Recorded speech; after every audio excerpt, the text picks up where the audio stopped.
Friends, welcome to our channel বিদ্যা শিক্ষা coaching centre.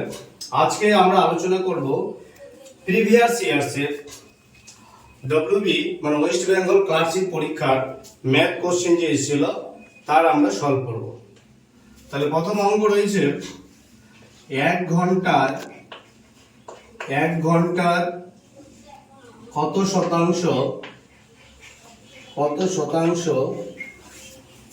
শতাংশ 1 মিনিট 48 সেকেন্ড। 1 minute 48 second. দেখো এখানে অঙ্কটা দেখো 1 ঘন্টা কত শতাংশ 1 মিনিট 48 সেকেন্ড। তাহলে খুবই সহজ দিয়েছে। 1 ঘন্টা মানে কত সেকেন্ড? 3600 সেকেন্ড, তাই তো? 1 ঘন্টা মানে 36 আর এখানে 60 মিনিট, তাই 60 সেকেন্ড। 1 মিনিট মানে 60 সেকেন্ড, আর এদিকে হচ্ছে 48 সেকেন্ড। তাহলে হয়ে গেল 108 সেকেন্ড। এবার কথাটা বলেছে 1 ঘন্টা, তার মানে 108 বাই 3600। এবার যেহেতু শতাংশ বলছে তাই আমরা 100 দিয়ে গুণ করলাম, দুটো শূন্য কেটে দিলাম, তাহলে 36 দিনে তাহলে হলো কত? 3%। তাহলে 1 ঘন্টার কত শতাংশ? 1 মিনিট 48 সেকেন্ড, না হচ্ছে 3%। তারপরে ম্যাথে যাব, স্টার্ট। তাহলে তারপরে নেক্সট কি রয়েছে দেখো, খুবই সহজ দিয়েছে। 3034 মাইনাস এখানে রয়েছে 1002 কে 20.04 দিয়ে ভাগ করতে বলেছে। তাহলে আমি এখানে 100/20224 এখানে কারণ আমরা করলাম এই দশমিকের জন্য 1, দশমিকের পরে যতগুলো সংখ্যা থাকবে ততগুলো শূন্য। এবার 1002 আছে, তাহলে এখানে 2 হবে, এখানে 50 কারণ, তাহলে আমরা 3034 থেকে 50 মাইনাস করব। তাহলে 4, 13 থেকে 5 গেলে 8, এখানে 9, এখানে 2। তাহলে এটাই হচ্ছে সরল। 10% এবং 25% কর্মী ছাড় এর সমতুল্য ছাড় কত হবে? তাহলে কোনো জিনিসের উপর ডিসকাউন্ট যদি পরপর ডিসকাউন্ট থাকে, একটা 20% ডিসকাউন্ট রয়েছে আর একটা হচ্ছে 25% ডিসকাউন্ট, যদি পরপর ডিসকাউন্ট থাকে তাহলে এই ক্ষেত্রে আমরা যে শর্টকাট নিয়ম করব, যেহেতু ডিসকাউন্ট দিচ্ছে তাহলে আমরা করব মাইনাস এ মাইনাস বি বা এক্স ওয়াই, আমরা যে কোনো সংখ্যা ধরতে পারি। তারপর হচ্ছে plus minus A into minus B by 100। যেহেতু ডিসকাউন্ট ওই কারণে আমি চিহ্নগুলো মাইনাস দিয়েছি। এই ফর্মুলা করব আমরা, তারপরে আমার খুব সহজই হয়ে যাবে। ঠিক আছে, তাহলে যদি 20% ছাড় হয় তাহলে কত হবে? এখানে 80 লিখবো মাইনাস, আচ্ছা 20% ছাড় তো ডাইরেক্ট আমরা 20 দিয়ে করি, মাইনাস 25 প্লাস, তো মাইনাসে মাইনাসে গুণ করলে কি হবে? প্লাস হয়ে যাবে। 20 ইন্টু 25 বাই 100, 25 4 100, 4 5 20। তাহলে এখানে কত হলো? মাইনাস 45 আর দিয়ে হলো প্লাস 5, তাহলে হলো মাইনাস 40। সঠিক উত্তর হবে মাইনাস। 60 মিটার লম্বা একটি ট্রেন ঘন্টায় 40 কিমি বেগে ধাবিত হলে কত সময় 90 মিটার লম্বা একটি প্ল্যাটফর্মকে অতিক্রম করবে? দেখো খুব সহজ প্রশ্ন দিয়েছে, আমরা কয়েক সেকেন্ডের মধ্যে সলভ করব।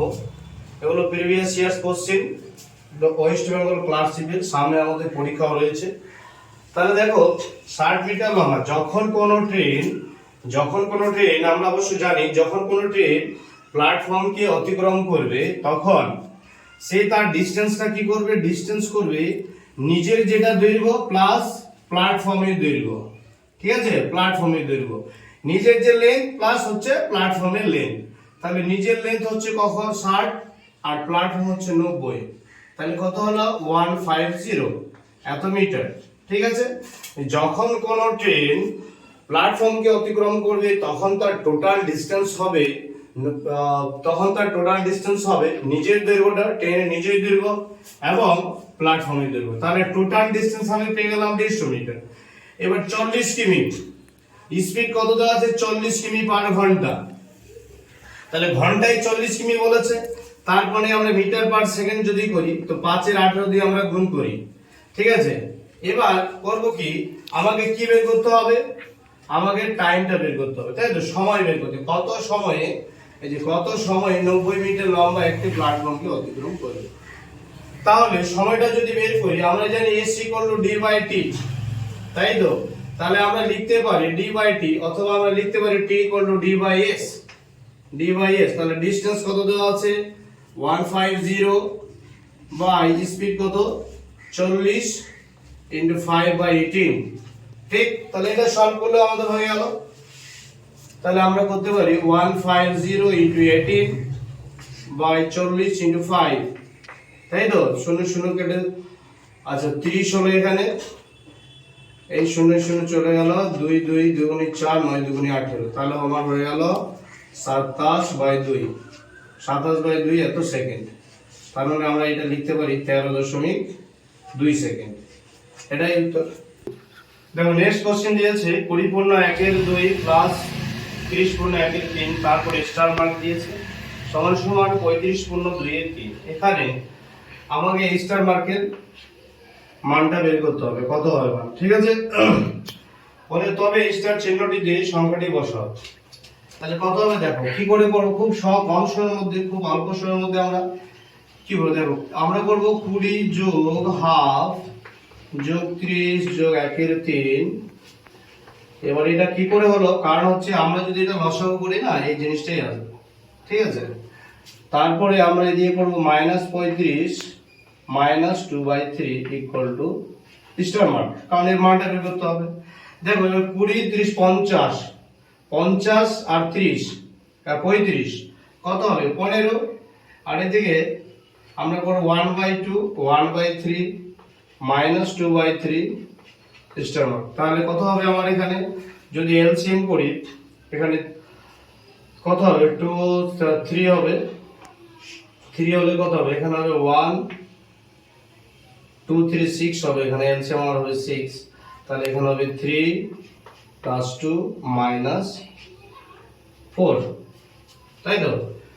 2 3 3 এর এলসিএম কত হবে 6 হবে, 6 হলে তাহলে আমার হয়ে গেল এখানে 3 × 6 2 3 6, আর এখানে 3 × 6 2 2 4, তাহলে এখানে আমরা স্টার মার্ক দিলাম, আর এখানে 15 প্লাস, তাহলে 3 2 5, 5 থেকে 1 বাদ দিলে কত হয় 1 হয়, তাই তো? 5 থেকে 4 বাদ দিলে 1 হবে, তাহলে 15 প্লাস 1/6 সমান সমান স্টার মার্ক, কারণ এটাই মান বের করতে হবে। তার মানে আমরা এটাকে লিখতে পারি, আমরা লিখতে পারি কত 15/1/6, এটাই আমার অ্যানসার হয়ে যাবে, তাই লাভ দিলাম। এবার অনেকে বলবে এটা কি করে সম্ভব। দেখো আমি যদি বিশ্লেষণ করি, 20/1/2 ছিল, দেখো এটাকে আমরা 20 যোগ 1/2 করেছি, কারণ হচ্ছে যদি আমরা এলসিএম করি এখানে 2 হবে, তাই তো? এখানে কত হবে আমার 2 হবে, তাহলে 2 যদি হয় তাহলে কত হবে, এখানে 20 2 40, আর এখানে 1, তাই তো? তাহলে কত হলো 41/2। তাহলে এবার 41/2 কে ভাগ করলে কত হবে, 41/2 সমান মানে কত 20/1/2, তাই তো? তার মানে আমরা বলতে পারি যে 20/1/2 টাকে আমরা এইভাবে লিখতে পারি, ঠিক আছে? তিনজনের বয়সের অনুপাত 7:5:4 হলে প্রথম ও দ্বিতীয় জনের বয়সের সমষ্টি দ্বিতীয় জনের বয়সের দ্বিগুণ অপেক্ষা 5 বছর বেশি। তো দ্বিতীয় ব্যক্তির বয়স কত? তিনজনের বয়সের অনুপাত দেওয়া আছে 7:5:4।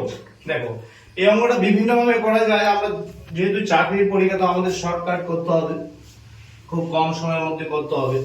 তাহলে তিনজনের বয়সের অনুপাত দেওয়া আছে কত 7:5, তাই তো? প্রথম জনের আর তৃতীয় জনের বয়সের সমষ্টি, তাহলে 7:5:4 বলেছে প্রথম ও দ্বিতীয় জনের বয়সের সমষ্টি। তাহলে প্রথম কত আছে 7, যদি ধরি আর 4, তাহলে 7 4 কত হবে, যোগ করলে 11, তাই তো? এবার দ্বিতীয় জনের বয়সের সমষ্টি, তো দ্বিতীয় জনের বয়সের দ্বিগুণ, দ্বিতীয় জনের বয়স, দ্বিতীয় জন কত আছে 5, এর 2 গুণ মানে কত 10 বছর, অপেক্ষা কত বছর বেশি না 5 বছর বেশি। তার মানে এই 11 আর 10 এর ডিফারেন্স কত দেওয়া আছে না 1 দেওয়া আছে, তাই তো? তাহলে 1 দেওয়া আছে, তাহলে 1 সমান সমান কত পেলাম আমরা, 1 সমান সমান পেয়ে যাচ্ছি 5 বছর। এবার এক সমান সমান যদি আমরা 5 বছর পাই, তাই তো, প্রথম জনের আর তৃতীয় জনের বয়সের সমষ্টি করলাম 11 বছর হলো, দ্বিতীয় জনের বয়সের দ্বিগুণ মানে কত হলো 10 বছর, দ্বিগুণ অপেক্ষা 5 বছর বেশি, কত বছর 5, তাহলে দুটোর পার্থক্য দেওয়া আছে তো, তাহলে ডিফারেন্স কত হলো আমার 1 বছর, এই 1 সমান সমান কত হলো 5, তাই তো, তাহলে দ্বিতীয় জনের কত বছর আছে 5 বছর, তাহলে 5 সমান সমান কত 5 বছর 25, আমাকে আর x ধরার দরকার নেই, তাহলে আমরা x ধরেও অঙ্কটা করতে পারি। চলো ঠিক আছে।